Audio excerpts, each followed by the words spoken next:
আপনাদের আন্তরিক ধন্যবাদ। আমাদের এই সুযোগটা আপনারা আজকে সৃষ্টি করে দিয়েছেন এবং আমি বিশ্বাস করি যে এই মতবিনিময়ের ফলশ্রুতিতে আমাদের যে মূল উদ্দেশ্য আগামীতে একটি সুষ্ঠু এবং নিরপেক্ষ নির্বাচন অনুষ্ঠিত করা, আপনাদেরও সেই উদ্দেশ্য, দেশবাসীর উদ্দেশ্য। আমি মনে করি আজকের এই ধরনের যে আলোচনাগুলো আপনারা রাজনৈতিক দলগুলোর সঙ্গে করছেন, তাতে সেই প্রক্রিয়াটি সহজ হয়ে যাবে এবং সফল হবে। এ কারণে আপনাদের বিশেষ করে ধন্যবাদ জানাচ্ছি। পাশাপাশি এটাও উল্লেখ করতে চাই, এই যে মত বিনিময়, এটা আমি আমার অভিজ্ঞতায় যতটুকু আছে এটা নতুন কিছু নয়। নির্বাচন কমিশন কিন্তু সবসময় নির্বাচনের আগে এ ধরনের মত বিনিময় করে থাকে। আপনাদের ফাইল খুললে দেখতে পাবেন এ ধরনের মিটিং আগেও হয়েছে, এখনও হচ্ছে, হয়তো ভবিষ্যতেও হবে। কাজে সেই দিক থেকে এটা একটা রুটিন প্রসিডিওর। এবং উদ্দেশ্য যেটা আপনি বলেছেন, প্রধান নির্বাচন কমিশনার অত্যন্ত চমৎকারভাবে বলেছেন যে আমাদের মূল উদ্দেশ্য যেটা যে মানুষকে অবহিত করা, একটা সুশৃঙ্খলভাবে একটা নিয়ম নীতির ভেতরে আমরা যেতে চাই, আমরা একটা সিস্টেমের ভিতরে যেতে চাই, যাতে করে বাংলাদেশে আমরা অন্তত এই যে সুযোগটা পেয়েছি আমরা ছাত্র জনতার যে বিপ্লব, তার ফলশ্রুতিতে এই সুযোগটাকে যেন আমরা সঠিকভাবে ব্যবহার করতে পারি। এবং এই আমরা অতীতেও অনেকবার চেষ্টা করেছি, কিছু সফল হয়েছি, কিছু হয়নি। আমি বলবো না যে একাধারে আমরা সব ব্যর্থ হয়েছি, এটাও বলবো না একাধারে সব সফল হয়েছি, কিন্তু এই প্রচেষ্টা আমাদের অব্যাহত রাখতে হবে। এবং তারই অংশ হিসেবে আমি আজকের এই যে প্রক্রিয়াটি আপনারা সূচনা করেছেন, আমি সেভাবে তার অংশ হিসেবে দেখছি। এখানে 11টি বিষয় নিয়ে আপনারা বলেছেন। সে 11টি বিষয় নির্দিষ্ট করে যাবার আগে আপনার যদি পরবর্তীতে সময় থাকে, সুযোগ থাকে, আমার সঙ্গে আমার সহকর্মীরা আছেন, তারাও হয়তো দু একটি বিষয় নিয়ে বলবেন। আমি সাধারণভাবে বলছি সবগুলো বিষয় নিয়ে। তার আগে আমি একটি কথা একটু বলতে চাই। আমি জানি না সবাই আমার সঙ্গে একমত হবেন কিনা। প্রধান নির্বাচন কমিশনার বলেছেন যে কত 22টি পত্রিকায় বোধহয় দেওয়া হয়েছে নাকি, আর ওয়েবসাইটে আছে। আমি বিনীতভাবে বলছি, আমি কিন্তু একসময় আইসিটি মন্ত্রণালয়ের দায়িত্ব পালন করেছি এবং আমি এই দেশে আইসিটি তথা এদেশে যে টেকনোলজি, নতুন টেকনোলজি বিশ্বব্যাপী যেটা তো বিশ্বকে তোলপাড় করে দিয়েছে, সেই টেকনোলজির সবচেয়ে বড় প্রবক্তা ছিলাম একসময় এদেশে। তারপরে আমি বলছি যে বাস্তব অভিজ্ঞতা থেকে বলছি, আমি একটু উদাহরণ দিয়ে বলছি। আপনাদের মনে আছে যে করোনার যে কঠিন সময়টা গিয়েছে, প্রায় 2 বছর। আমেরিকার যুক্তরাষ্ট্রের কথা বলছি, সিলিকন ভ্যালির কথা আপনারা জানেন। সেটা হচ্ছে এই নতুন টেকনোলজির এক অর্থে কেন্দ্রবিন্দু। তো কাজে আমেরিকা হচ্ছে লিডার এই টেকনোলজির ক্ষেত্রে। তো তখন আমি 1 মিনিট সময় নিচ্ছি, আশা করি এই তথ্যটা সবার জন্য গুরুত্বপূর্ণ হবে, সেই কারণে বলছি। তো তখন তারা এই আইটি টেকনোলজির ব্যবহারটা যত বেশি করা যায় সেটা চেষ্টা করেছিল। এবং যেহেতু মানুষ বাইরে বের হতে পারতো না, সংক্রমণের সমস্যা ছিল, রোগটা এমন রোগ যে ছোঁয়াচে রোগ। তো বিশেষ করে স্কুলের ক্ষেত্রে তারা বললো যে তারা জুমে অথবা স্কাইপে তারা ক্লাস নেবে এবং সামনাসামনি হওয়ার দরকার নেই, যার যার ঘরে বসে ক্লাস নিতে পারবে। আপনারা শুনলে অবাক হয়ে যাবেন যে আমেরিকার মতো দেশ, যেটা টেকনোলজিতে সবার আগে, অর্থনীতি ধনী দেশ হিসেবে, বিশ্বের সবচেয়ে ধনী দেশ হিসেবে পরিচিত, কাজে রিসোর্সের কোনো অভাব ছিল না, যন্ত্রপাতির কোনো অভাব ছিল না, টেকনোলজির অভাব ছিল না, কিন্তু তাদের যে সেই পরিকল্পনাটি সেটা কিন্তু সম্পূর্ণ ব্যর্থ হয়েছিল। ব্যর্থ হয়েছিল কী কারণে? একটি গুরুত্বপূর্ণ কারণে, সেটা হচ্ছে যে ল্যাক অফ হিউম্যান ইন্টারাকশন। ওই যে 2 বছর তারা ভেবেছিল যে অসুবিধা কি, আমরা তো সবার সঙ্গে যোগাযোগ করতে পারি, ক্লাসে যেভাবে পড়ায় সেভাবে আমরা পড়াতে পারি, ঘরে বসে থেকে সারা আমেরিকা আয়তনে অনেক বড়, 330 মিলিয়ন জনসংখ্যা, শিশুরা আছে, স্কুলে যায়, কলেজে যায়, তাদের সব লেখাপড়া আমরা অত্যন্ত চমৎকারভাবে এফিশিয়েন্টলি টেকনোলজির মাধ্যমে করে দেব। বাস্তবে সেটা হয়নি। আমি গল্পটি বলছি এই কারণে যে আপনারা পত্রিকায় দিয়েছেন, আপনাদের ওয়েবসাইটে আছে। আমি সত্যিকার অর্থে বলতে চাই, আমরা এই টেবিলের এই পাশে আমরা যারা বসে আছি, আমি নিজে টেকনোলজির অল্প বিস্তর জানি, বেশি জানি না হয়তো।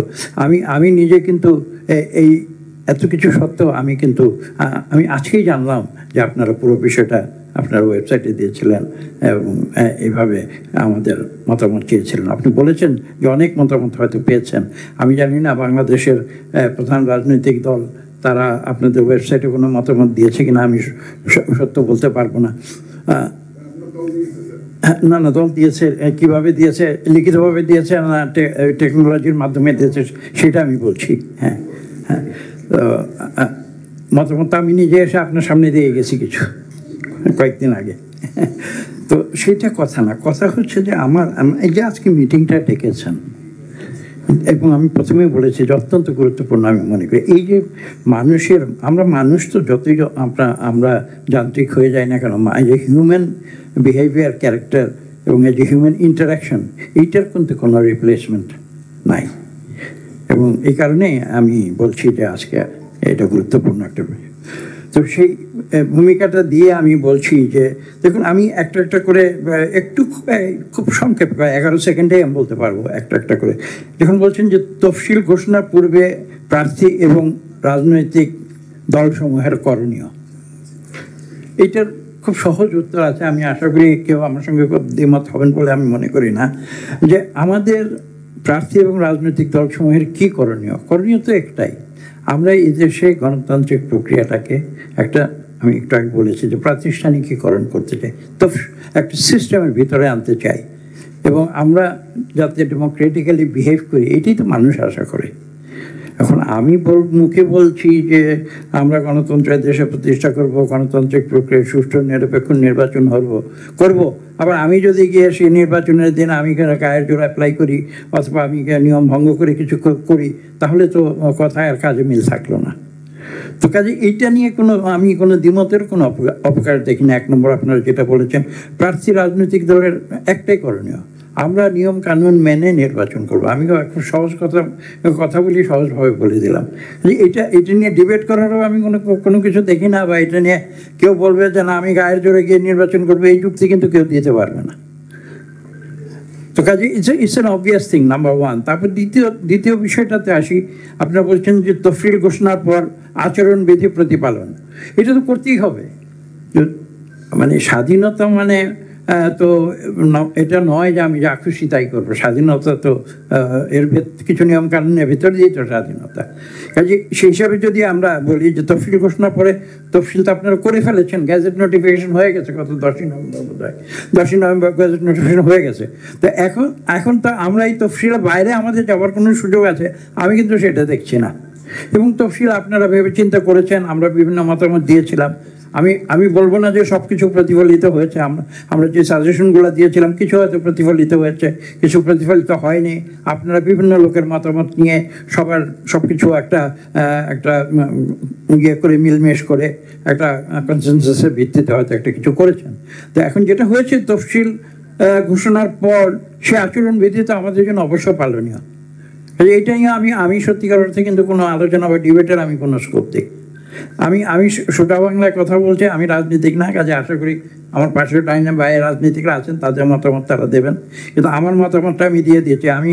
আমি মানে গুড সিটিজেন হয়ে দেশের নিয়মকানুন মেনে চলাটা, এটাতে বিশ্বাস করি, সেই কারণে আমি বলছি। 4 নম্বর দেখুন, 3 আর 4 3 আর 4-এর বিষয়টা দেখেন, আমি সত্যি কথা বলতে আমি গতকাল পর্যন্ত জানতাম না যে ধরনের কোনো অঙ্গীকারনামা দেওয়ার বিধান। আমার সন্দেহ হচ্ছে যে আমি তো আগে অনেকবার নির্বাচন করেছি, এ ধরনের কোনো অঙ্গীকার আমি দিয়েছি এটা আমার খেয়াল পড়ছে না। এ ধরনের অঙ্গীকারনামা আমরা দেই নাই। কাজেই আমরা এইটা আপনারা বোধহয় নতুন করে আমি পরে আপনাদের এই আলোচনাসূচি দেখার পরে আমি আবার পড়েছি অঙ্গীকারনামার যে আপনারা করেছেন, যে সেখানে দেখলাম আপনারা অ্যাপেন্ডিক্স 1 and 2 দিয়েছেন এবং এই ধরনের অঙ্গীকারনামার বিধান আপনারা করেছেন। এটা করেন আপনারা, এইটা অঙ্গীকারনামা একটা কেন বহু করতে পারবেন। আসলে সত্যি কথা বলতে গেলে কি, আমি খোলাখুলি বলি, অঙ্গীকারনামা আপনারা যতই নেন, আমরা যদি আমাদের বিহেভিয়ার আমরা নিজেরা কন্ট্রোল না করি, ওইসব অঙ্গীকারনামায় কোনো কাজ হবে না। আর অঙ্গীকারনামা ভায়োলেট করার ব্যাপার থাকতে পারে, যদি আমি অঙ্গীকারনামা সই করে দিলাম কিন্তু কার্যক্ষেত্রে বাস্তবে আমি সেটা মানলাম না, তো তখন তো আপনারা সেই অঙ্গীকারনামা, আমাদের সঙ্গে ব্যারিস্টার সাহেব আছেন, তিনি আইনের বিষয়গুলো বলবেন হয়তো, সেই অঙ্গীকারনামা ভায়োলেট করলে কী হবে, কীভাবে শাস্তি দেবেন, তো এইটা তো একটা বিরাট বিষয় হয়ে যাবে।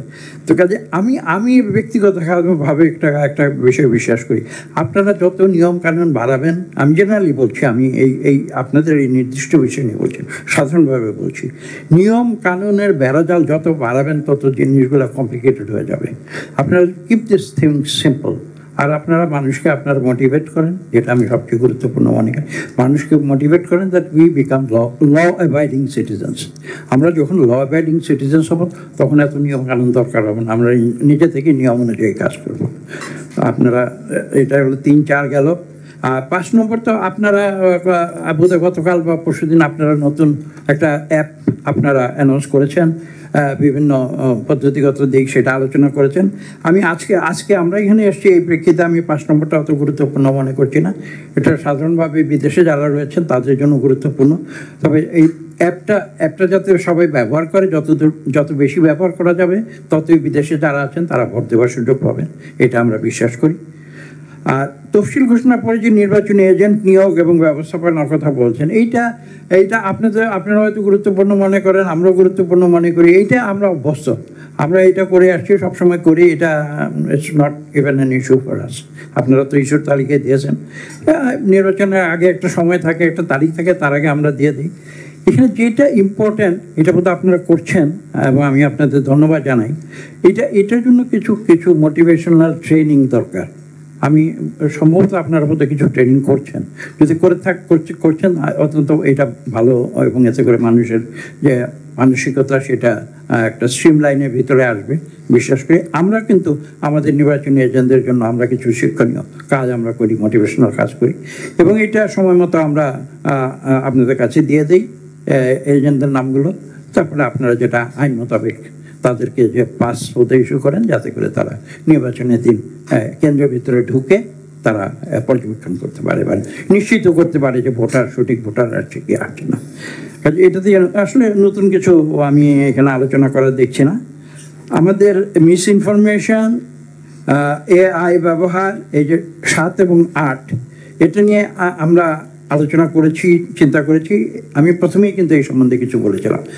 এখন আজকের যুগে সোশ্যাল মিডিয়া ইম্পর্টেন্ট হয়েছে এবং মানুষের যে বাক স্বাধীনতা সেটার বিভিন্ন রকমের এভিনিউ হয়েছে, যে এভিনিউগুলো আগে ছিল না।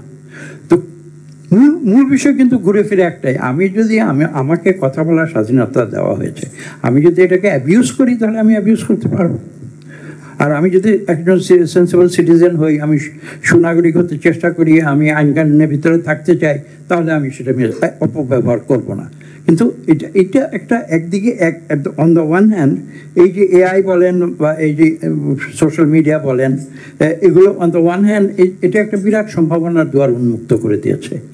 হাউএভার, একটা যে কথাটা আমি একটু আগে বলেছি কিনা, যে freedom is not absolute freedom. কোনো ফ্রিডমই এরকম না যে আমি যা কিছু করবো সেটা ফ্রিডম হয় না। কাজে এইখানেও আমি বলব মিস ইনফরমেশন এবং AI ব্যাপারে আমরা রেসপন্সিবলি বিহেভ করবো, এইটুকু আমি বলছি। এবং এই ব্যাপারে কিছু বিস্তারিত সাজেশন আছে, আপনারা একটু পরে একটু শুনবেন। আমরা নির্দিষ্ট কিছু প্রস্তাব দিয়েছি এগুলো ব্যাপারে। 9-10, দেখুন 9-10 তো আপনারা যে কথা বলেছেন, আমরা এই কথা তো সবসময় বলে আসছি, সাম্প্রদায়িক সম্প্রীতি ভঙ্গ না করা। এটা তো কোনো সুস্থ লোক বলবে না যে আমরা সাম্প্রদায়িক সম্প্রীতি ভঙ্গ করব। যদি কেউ বলে তাহলে সে মানসিকভাবে অসুস্থ আমি মনে করব। এবং লিঙ্গ, বর্ণ, ধর্ম এই নিয়ে কোনো বৈষম্য না করা, এবং ধর্মীয় উপাসনালয়ে রাজনৈতিক প্রচারণার জন্য ব্যবহার না করা। আমরা কিন্তু ইতিমধ্যে কথাগুলো বলে এসেছি। কাজে এদিক দিয়ে কিন্তু আপনারা যা বলছেন আমরা কিন্তু একই সুরে কথা বলছি। কাজে অলরেডি আপনাদের যে প্রস্তাবাবলী 9-10 ব্যাপারে কিন্তু আমরা ইতিমধ্যে সমর্থন দিয়েছি এবং প্রকাশ্যেই দিয়েছি, এবং আমরা এটা স্পষ্ট ভাষায় বলেছি যে ধর্মকে রাজনীতির কারণে যেন কোথাও ব্যবহার করা না হয়। আর সর্বশেষ ওই 7-8-এর সঙ্গে সংযুক্ত AI জেনারেটেড ভিডিও দ্বারা প্রতিপক্ষ শিক্ষা এবং ধর্মীয় অনুভূতিতে আঘাত না করা, এটা 9, 10, 11 এটা তো একসঙ্গে আসে। এবং কাজে আমি আসলে যেটা বলবো, আমার যে কথার মাধ্যমে হয়তো আপনাদের বোঝাতে চেষ্টা করেছি যে আপনারা একটা গুরু দায়িত্বে আছেন, বাংলাদেশ একটা ক্রান্তিকাল অতিক্রম করছে। এই ক্রান্তিকালে কিন্তু আপনাদের ইলেকশন কমিশনের ভূমিকা অত্যন্ত গুরুত্বপূর্ণ। কিন্তু এখানে যে পয়েন্টটা হচ্ছে ইম্পর্টেন্ট, সেটা হচ্ছে এই যে আপনারা 5 জন নির্বাচন কমিশনার রয়েছেন, আপনারা constitutionally sacrosanct, if I may use this word, you are constitutionally sacrosanct। তো এই যে গুরুদায়িত্ব আপনাদের উপরে আছে, কিন্তু যে কর্মযোগ্যটা, এটা কিন্তু একটা বিশাল কর্মযোগ্য।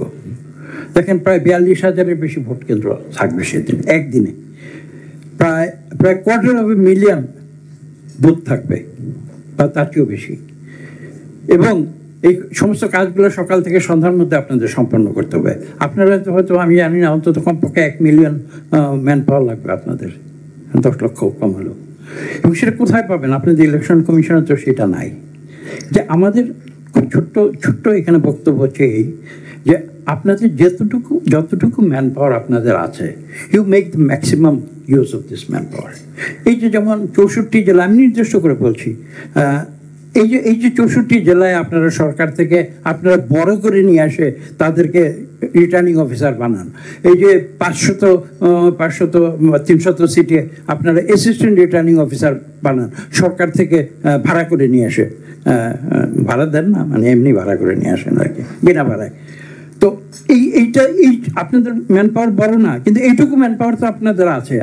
আমি কিন্তু বিশ্বাস করি, আমি আমাদের নিজেদের মধ্যে আলোচনা করেছি, আগেও বলেছি আপনাকে সেদিন যখন এসেছিলাম, যে আপনারা একবার সাহস করে এই সিদ্ধান্তটা নেন যে রিটার্নিং অফিসার আপনাদের নির্বাচন কমিশন থেকে থাকবে, অ্যাসিস্ট্যান্ট রিটার্নিং অফিসার আপনাদের নির্বাচন কমিশনে ডেডিকেটেড লোকেরা হবে। এবং দেখবেন যে এখানে একটা সিদ্ধান্তের মাধ্যমে বাংলাদেশের রাজনীতিতে গুণগত পরিবর্তন আসবে।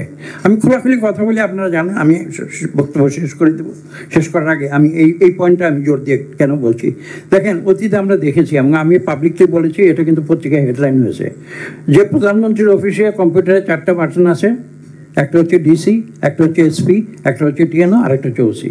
কম্পিউটারের বাটন 4টা টিপা হয় প্রধানমন্ত্রীর অফিস থেকে, 300 নির্বাচনী এলাকায় নির্বাচনী ফলাফল রেজাল্ট প্রিন্ট আউট হয়ে বের হয়ে আসে। এটা থেকে আমাদের এই পদ্ধতি থেকে আমাদের বের হয়ে আসতে হবে। এবং এটা বের হওয়ার সবচেয়ে উপায় যে আপনারা নির্বাচন কমিশন হিসেবে you assert, as I said, you are a constitutionally sanctified body. You are all 5 of you are constitutionally sacrosanct personalities. Please, for once, you exert your authority. You say that you are not subservient to the government. It আপনারা বলেন, let this message go to the government officials. এই civil servant, DC, SP, TN, কিছু মনে করেন আমার বাবাকে civil servant ছিল, কিন্তু আই নিউ হিজ মাইন্ড। আমি আমার বাবাকে কন্ট্রাডিক্ট করছি না, এবং আমি বিনীতভাবে বলছি যে সরকারি কর্মচারীরা একটা টার্ম আছে বোধহয়, আমি মনে হয় কনস্টিটিউশনও হয়তো থাকতে পারে, যেটা ব্রিটিশ আমল থেকে ব্যবহার হয়ে আসছে, দে আর কল সিভিল সার্ভেন্টস। আমি তো এখন খোলাখুলি বলি। আর তারা জেলা প্রশাসক কেন? এই নাম কোথা থেকে এসছে? তারা তো জেলা প্রশাসক না, তাদের যেটা হওয়া উচিত, তাদের হওয়া হচ্ছে জেলা সেবক। দে আর পাবলিক সার্ভেন্টস। তারা তো প্রশাসন করার জন্য আসে নাই। তো যাই হোক, সেটা অনেক বড় বিষয়, ওই ডিবেটে আমি আজকে যেতে চাই না। কিন্তু আমি যে কথাটা বলছি যে আপনারা for God's sake you take, এই নির্বাচনে আপনারা এই সিদ্ধান্তটা নেন যে কোনো রিটার্নিং অফিসার, কোনো অ্যাসিস্ট্যান্ট রিটার্নিং অফিসার আপনাদের নির্বাচন কমিশনের বাইরে হবে না। দেখবেন যে দিস উইল, একটা গুণগত পরিবর্তন আমাদের নির্বাচনে আসবে, আমি এটা বিশ্বাস করি। এবং এটা আপনাদের মিনসের ভিতরে আছে। আপনারা 10 লক্ষ লোক আপনারা দিতে পারবেন না, কিন্তু এই 500-600 লোক আপনারা নির্বাচন কমিশন থেকে দিতে পারবেন। B assertive and be confident. এবং আপনারা করেন, আমরা রাজনৈতিক দলের পক্ষ থেকে একটা সুষ্ঠু নিরপেক্ষ নির্বাচনের জন্য আমি বিশ্বাস করি এখানে যারা আছেন সবাই কথা বলবেন, কিন্তু আমি এই বিশ্বাস করি বাংলাদেশের রাজনৈতিক দলকে মানুষ, ঠিক আছে আমরা রাজনীতি করি, মানুষ আমাদের সমালোচনা করে, সমালোচনা তো করবেই।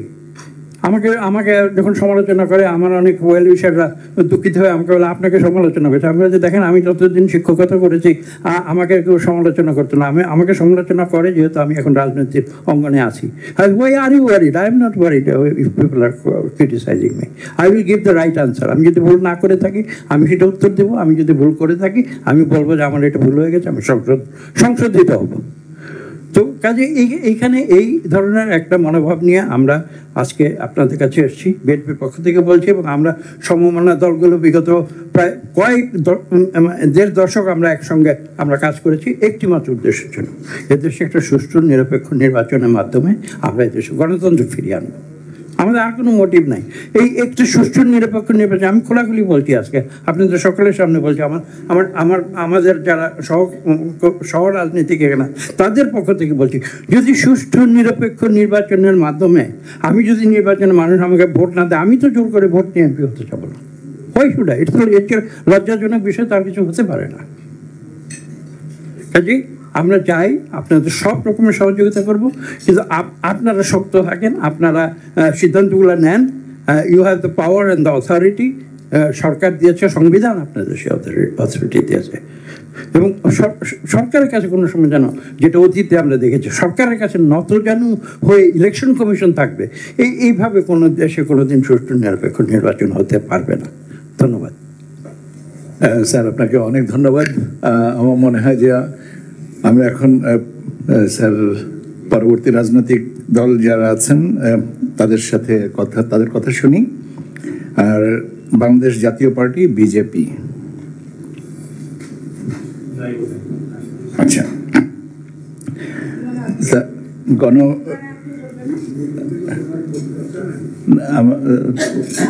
বললেন না তো স্যার?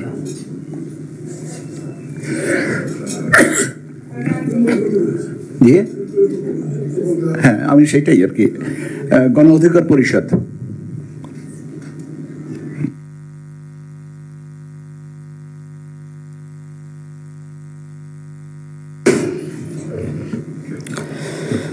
আসসালামু আলাইকুম। নির্বাচন কমিশনকে অসংখ্য ধন্যবাদ। তারা রাজনৈতিক দল এবং